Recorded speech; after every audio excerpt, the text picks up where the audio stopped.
한잔해요. 네. 네. 대낮에 네. 제 채널에서 네. 술 마시는 거는 처음이거나 아니면 두 번째일 것 같은데 거의 없어요. 평일 점심 남자 둘이서 한강에. 한강에 근데 저도 지금 처음 온 것 같아요. 이렇게는.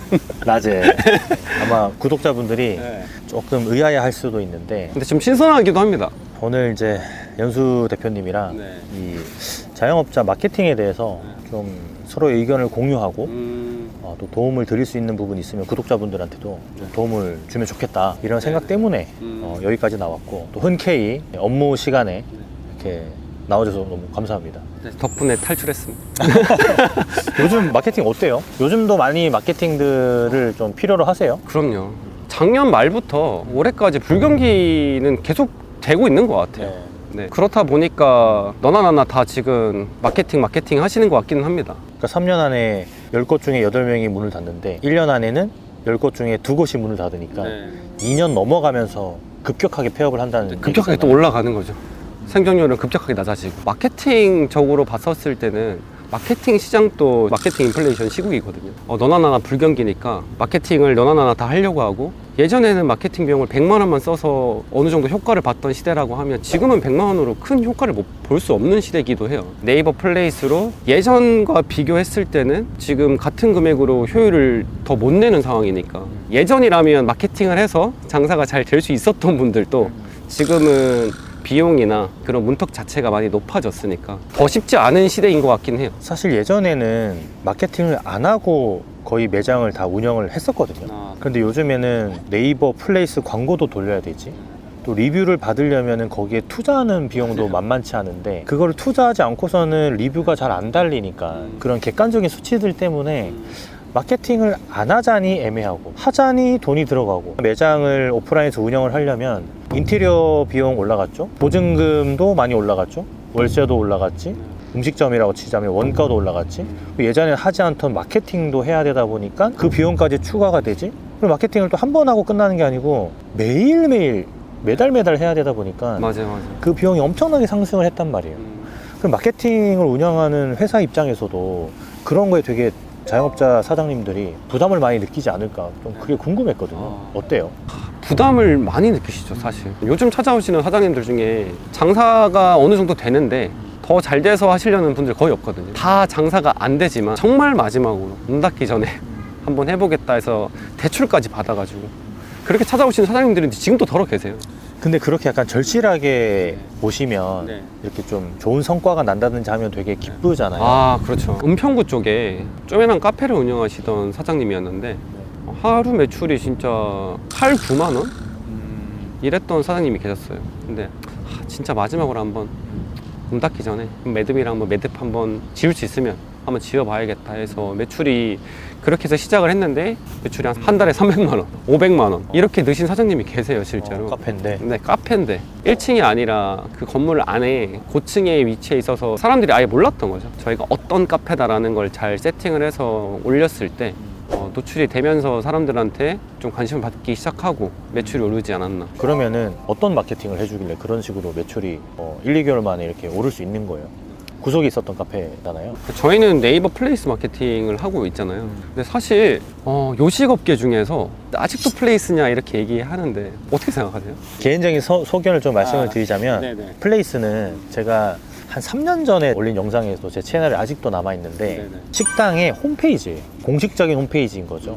근데 그게 네이버가 우리나라에서는 약간 정복을 한 거죠. 오피셜한 홈페이지가 아님에도 불구하고 손님들은 굉장히 오피셜한 페이지라고 생각을 하기 때문에 오프라인 매장을 운영하시는 분들 입장에서는 간과할 수 없는 거죠. 왜냐하면 이거 하나를 보고 우리 매장을 판단을 해버리니까. 그러니까 오프라인 매장을 운영하시는 분들이 가장 스트레스를 받고 가장 힘든 부분이 방문하지 않으면, 먹어보지 않으면 우리 매장을 평가받을 수 없었는데 이제는 평가를 하는 거예요. 뭘로? 플레이스로 평가를 하는 거지. 그러다 보니까 플레이스는 엄청나게 중요한 하나의 어떤 오피셜한 홈페이지의 역할을 하는 거죠. 플레이스를 안 하고 장사가 잘 되는 곳들도 있거든요. 근데 그 이면에 안 보이는 것들이 있는데 그걸 잘 모르고 사장님들이 플레이스 안 해도 저렇게 매출 잘 나오고 플레이스에 지금 사진 한 장 없어도 전화번호 없어도 저렇게 매출 잘 나오는 매장들이 있는데 왜 플레이스가 중요하다고 이렇게 얘기하냐 이렇게 말씀을 하시거든요. 그 매장은 이미 수많은 단골 베이스를 가지고 있기 때문에 그게 가능한 거예요. 근데 이제 막 오픈을 하는 사장님들 입장에서는 그런 매장들을 보면서 플레이스 없어도 장사 잘할 수 있어요, 그런 케이스도 많습니다 라고 하는 거는 앞뒤가 안 맞는 개념이죠. 그래서 저는 개인적으로 플레이스 마케팅은 가장 중요한 마케팅이고 기본적으로 해야 되는 거라고 보는 거죠. 그래서 저는 플레이스 마케팅에 투자하는 거를 적극 추천하는 입장이에요, 개인적으로. 왜냐하면 손님이 와야 내가 그 뒤에 해볼 수 있는 것들을 할 수 있는데 맞아요. 그 투자하지 않으면은 그 손님들이 오기까지의 기간이 너무나 길어지기 때문에 시간을 단축시킬 수 있는 게 플레이스 마케팅이거든요. 사장님들이 이 플레이스 마케팅에 대한 어떤 오해 같은 게 좀 있으셨어요? 아무래도 순위죠. 상위 노출. 거의 치트키처럼 상위 노출만 되면 돼 라고 순위에 연연하시는 사장님들이 되게 많으신데 사실 그거 아니잖아요. 아니죠. 네. 물론 노출이 돼야 시작을 할 수 있는 게 맞지만 노출이 돼서 우리가 하려고 하는 건 우리 가게에 클릭하려고 받으려고 하는 건데 그러기 위한 세팅을 먼저 해야 된다 라고 말씀드리거든요. 우리 가게가 어떤 가게인지, 오면 어떤 걸 경험할 수 있고 다른 가게와의 차별점이 뭔지, 우리 가게에 왜 와야 되는지에 대한 것들을 먼저 세팅해두고 이제 노출이 돼야 된다 라고 순서적으로 이제 말씀드리는 것들이 있는데 요즘 또 순위는 또 리워드로 많이 얘기해도 되나요? 보통은 이제 상위 노출 얘기하면 리워드 마케팅을 통해서 상위 노출을 하시는 사장님들이 많은데 그렇죠. 최근에 네이버 로직이 또 변경돼서 리워드로만 상위 노출할 수 있는 시대는 아니거든요. 지금은 맞아요. 상위 노출이 되지 않아도 매출이 오른 업체 굉장히 많습니다. 저희는 그런 데이터를 이미 갖고 있기 때문에 저희가 매출이 오른 그 100개 넘는 업체들이 다 상위 노출했던 게 아니에요. 그래서 순위에 너무 연연하실 필요는 없을 것 같아요. 네. 근데 아까부터 계속 잠시만요. 이거 잘못 튕기면은 네. 여기서 터집니다. 이제 리워드 얘기를 하시면서 이거 얘기해도 되나 약간 이렇게 고민까지 하셨잖아요. 네. 리워드에 대해서 다들 말이 많죠. 이거 절대 쓰면 안 된다. 네. 또 어떤 사람들은 이때까지 안전하게 쓰는 방법들이 있다 말씀들을 많이 하시는데 네. 저는 개인적으로는 리워드가 적절하게 잘 사용하면 네. 충분히 도움이 된다고 보는 입장이거든요. 그렇죠. 리워드가 네이버가 규정하는 규정에 의하면 불법이죠. 그렇게 따지고 들어가면 모든 부분들이 다 불법에 들어갈 수 있기 때문에 리워드에 목을 매는 거는 저는 절대 반대고, 근데 리워드를 사실은 잘 활용하시는 분들을 제가 보면서 느낀 게 리워드도 어떻게 보면 하나의 기교 같아요. 기교. 노래 같은 거 부를 때도 기교를 써가지고 고음을 낼 수도 있고 그런 개념이랑 좀 비슷한 것 같아요. 왜냐하면 이 마케팅 대행사들도 리워드를 조금씩 쓰긴 하잖아요.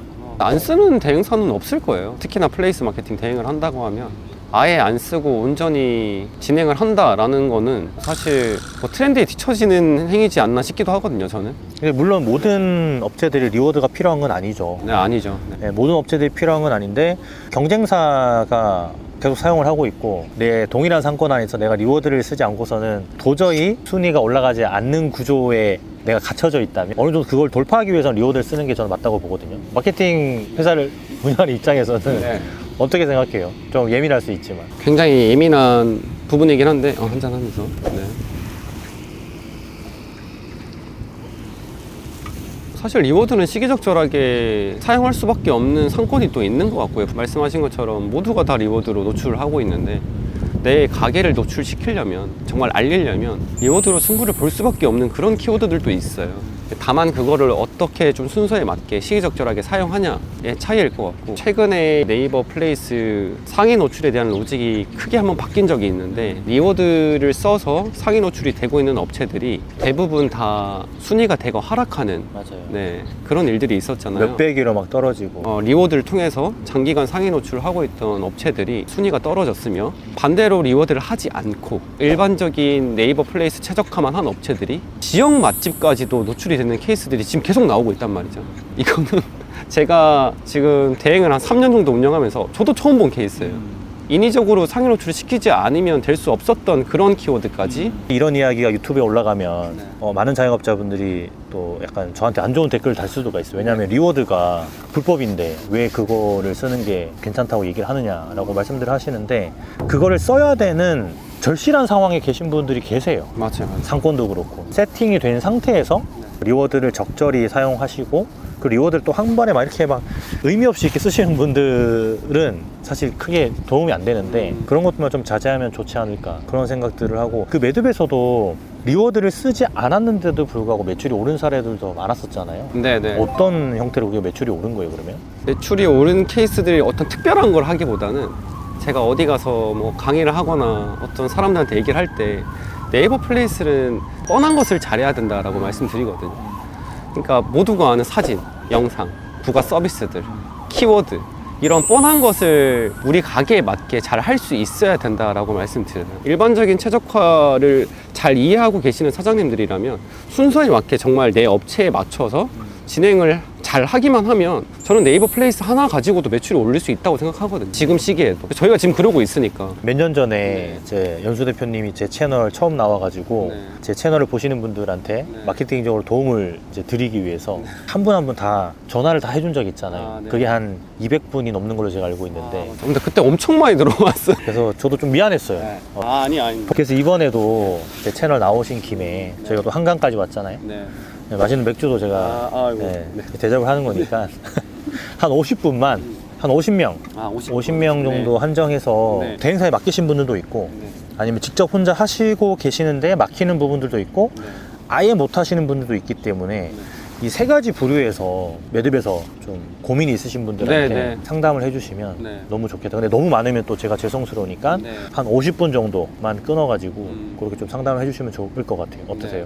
저는 뭐 괜찮습니다. 채널 통해서 도움이 필요하신 분이라면 저희는 뭐 언제든지. 그러면은 이 영상을 보시는 분들 중에서 이제 마케팅 쪽으로 고민이 있으셨던 분들은 제가 고정 댓글에다가 그 매듭 상담 문의 링크를 남겨 놓을 테니까 그 링크 통하셔가지고 문의를 남기시는데 저희가 50분 정도만 받을 수밖에 없기 때문에 상담 문의에다가 건프로 채널 통해서 문의합니다 라고 꼭 남겨주세요. 그래야지 제 채널 통해서 들어갔다라는 거를 확인할 수 있기 때문에 그렇게 남겨주시면 이 매듭팀에서 고민하셨던 분들을 상담해 드릴 수 있는 그런 시간을 가질 테니까 좀 그렇게 해주시면 좋을 것 같고, 요즘에 저도 좀 고민인 게 장사를 하시다가 지금 내가 마케팅이 잘 되고 있는지 안 되고 있는지 이렇게 걱정하시는 분들 많거든요. 그런 분들은 스스로 어떻게 좀 체크를 해보면 좋을 것 같으세요? 플레이스 마케팅에 대해서 국한해서 말씀드리면 일단 통계 수치로 일반적으로 볼 수 있는 것 같아요. 네이버 플레이스가 사람들의 관심을 받고 있는지, 매주 방문자 수나 예약률이나 리뷰 수, 톡톡에 대한 문의 수, 이런 내 플레이스가 어떤 항목으로 관심을 받고 있는지가 첫 번째일 것 같고, 그러지 않는다면 이제 그 항목별로 뜯어봐야겠죠. 왜 방문자 수가 줄었고, 방문자 수가 줄었다는 거는 노출이 줄었다는 의미일 거고 클릭 수가 줄었다는 거니까 거기에 있어서 우리가 어떤 걸 좀 더 바꿔야 돼, 개선을 해야 되는지. 물론 이게 플레이스 자체가 구체적으로 이런 항목들을 트래킹할 수는 없잖아요.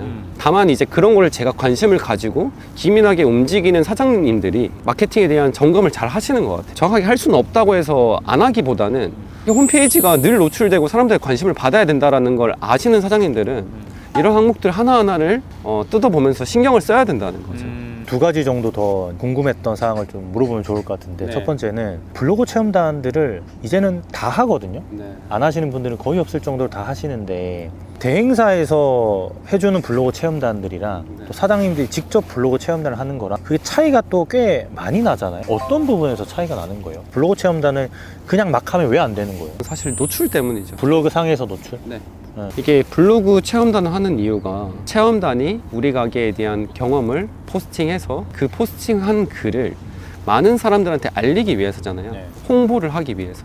근데 일반적으로 사장님들이 직접 컨택해서 섭외하는 체험단이나 아니면 체험단을 이제 모집해주는 대행사들 통해서 모집한 체험단들 보면 사실 일반적으로 노출을 할 수 있나 싶을 정도로 의미가 없는 그런 포스팅을 하는 분들이 굉장히 많거든요. 그러니까 우리가 주 목적을 이제 알아야 되는 거죠. 내가 체험단을 운영하는 이유는 블로그 탭에서 내 가게를 잘 알리기 위한 포스팅을 하기 위해서. 그러면 첫 번째로는 영향력 있는 블로거를 잘 섭외하는 게 중요합니다. 근데 일반적으로 그런 기준을 잘 모르시는 사장님들도 많고 대행하는 회사에는 사실 신경을 많이 안 쓰기 때문에 체험단이 사기치기 제일 좋은 항목인 건 아시죠? 30건 보내주겠습니다. 몇 개월 안에. 그렇게 하잖아요. 60건 보내주겠습니다. 근데 그 건수 채우는 회사들 거의 못 본 것 같은데요, 저는. 그러니까 영향력 있는 블로거를 보내주지도 않으면서 그 건수를 약속하고 연락 두절되거나 연락이 잘 안 되거나 담당자가 바뀌거나 사실 뭐 거의 미팅 때마다 듣는 이슈긴 해요. 그래서 체험단은 웬만하면 리뷰노트나 슈퍼멤버스에서 최적화된 블로거를 선별하는 눈을 한번 길러보셨으면 좋을 것 같습니다. 저는 대행사 맡기지 마시고, 대행사 맡기는 거나 사장님이 하는 거나 거의 비슷한 수준일 수도 있어요. 그리고 두 번째는 이제 비즈머니, 그러니까 플레이스 광고를 세팅해놓고 돌리시는 분들은 많은데 돈이 나가긴 나가거든요. 근데 그걸로 그렇게 큰 효과를 못 봄에도 불구하고 어쨌든 이 비즈머니가 소진되어야지만 내가 막 광고를 하고 있다, 마케팅을 하고 있다는 느낌을 받으시기 때문에 맞아요. 돈을 계속 충전을 해 놓으시잖아요. 이거를 조금 더 효율적으로 하고 있는 방법들이 어떤 게 있는지. 오늘 오전에도 제가 통화했는데 진짜 오늘 오전에 딱 통화한 거예요. 10만 원 충전했는데 오후 2시에 꺼졌어요. 진짜로. 그런 분들은 어떻게 하면 좋아요? 일단 첫 번째로 그렇게 빨리 비즈머니가 소진됐다는 거는 이탈가가 너무 높다는 거거든요. 네. 그럼 이탈가가 높다는 거는 우리가 역으로 한번 뜯어봐야 돼요. 강남역 맛집이랑 서초역 맛집도 월간 검색수가 엄청나게 차이 나거든요. 그러면 내가 그 사이에 있는데 강남역 맛집에 노출시키는 금액이랑 서초역 맛집에 노출시키는 금액이 굉장히 다르단 말이죠. 네. 그러면 나는 이 두 개 모두 노출을 시키고 싶어 라고 해서 그 캠페인 하나로 이 두 개만 타겟팅을 해서 노출을 시킨 거예요. 그래서 이제 충전된 10만 원이 금방 소진될 수밖에 없는 광고를 하고 있는 거죠. 그게 아니고 나는 강남역 맛집이랑 서초역 맛집도 중요하지만 우리 가게에 맞는 키워드, 예를 들면 뭐 강남역 점심이 될 수 있는 거고, 그러니까 입찰가가 조금 더 저렴한 키워드를 찾아야 되는 거네요. 저렴하지만 타겟팅을 하는, 우리 가게가 예를 들어서 뭐 디저트 카페예요. 디저트 카페면 맛집에 노출되기보다는 카페에 좀 한정해서, 아니면 그 디저트 메뉴에 한정해서 이렇게 좀 세부적으로 노출되는 키워드 선정을 하는 게 먼저거든요. 근데 그렇지 않고 키워드를 제외하지 않고 그냥 세팅되는 대로 충전해서 캠페인을 만드시니까 아무래도 비즈머니가 빨리 소진될 확률이 높죠. 그리고 이제 캠페인을 한 개 만드시는 분들도 있고 또 여러 개 해가지고 돌리시는 분들도 있잖아요. 어떤 게 더 효율적인지 그런 것도 좀 기준을 좀 제시해주면 좋을 것 같은데. 광고를 효율적으로 돌리려면 저희가 데이터가 있어야 되잖아요. 그러니까 어떤 게 사람들이 좀 많이 찾는 거고 어느 시간대에 사람들이 우리 광고를 클릭 많이 하는지 이걸 알아야 되는데, 이걸 알려면 가장 쉬운 방법이 있어요. 소재를 3개로만 만들어 보는 거예요. 저도 한 번씩 테스트를 하는 건데 입찰가를 50원인 소재 하나 24시간 돌립니다. 사진 카피 하나 만들어 놓고 24시간 입찰가 50원으로 한 개. 그 다음에 두 번째는 입찰가 100원으로 하나 돌려봐요. 좀 더 높여서. 그리고 사진 카피를 좀 바꿔서 또 테스트를 하는 거죠. 24시간. 세 번째는 150원 또 똑같이 사진하고 카피 바꿔서. 그러면 효율이 가장 잘 나는 것들이 있을 거예요. 사람들이 좀 많이 클릭을 했던 것들. 그리고 입찰가마다 노출되는 키워드도 다르기 때문에 플레이스 광고 안에 들어가서 제외 키워드 눌러보면 사람들이 어떤 키워드를 가장 많이 클릭했는지 소재마다 다를 거예요. 그러면 거기에 맞춰서 저희가 좀 더 정밀하게 타겟팅을 해서 광고를 돌려볼 수 있는 거죠. 이건 사실 누구나 할 수 있는 거예요. 누구나 할 수 있는데 잘 하진 않는 거네요. 제가 모든 분들이 좀 쉽게 하기 위해서 이런 것들을 많이 제안 드리거든요. 이런 거 모르시는 분들도 그 아래 링크에 범프로 채널 보고 연락드립니다 하고 남겨주시면 전화를 주신다고 하니까 팀에서 좀 상담 남겨보시면 좋을 것 같습니다. 이 광고 비용이라는 게 돈이 나가고 있다고 해서 내가 마케팅을 잘하고 있는 건 아니기 때문에 맞아요. 그런 것들 디테일하게 체크해 볼 필요가 있을 것 같고, 뭐 어쨌든 오늘 한강까지 나와가지고 지금 다양한 이야기들을 했잖아요. 뭐 리워드 얘기도 하고 또 광고 효율적인 얘기도 하고 플레이스 관련된 어떤 다양한 어떤 인사이트들도 얘기를 좀 했었는데, 앞으로 가면 갈수록 힘들어지지 않을까요, 자영업이? 근데 뭐 힘들어지는 건 모두가 알고 계시기 때문에 뭐 그때 이런 상황에서 어떻게 대처하는지가 중요할 것 같아요. 저는 맞아요. 이게 뭐 낙담하고 있을 수는 없으니까 사실. 그래서 최근에 좀 이슈가 됐었던 플레이스 이야기를 조금 더 이어가면 좋을 것 같은데 많은 사장님들이 모르고 있거든요. 그래서 그 이야기를 좀 나눠보면 좋을 것 같아요.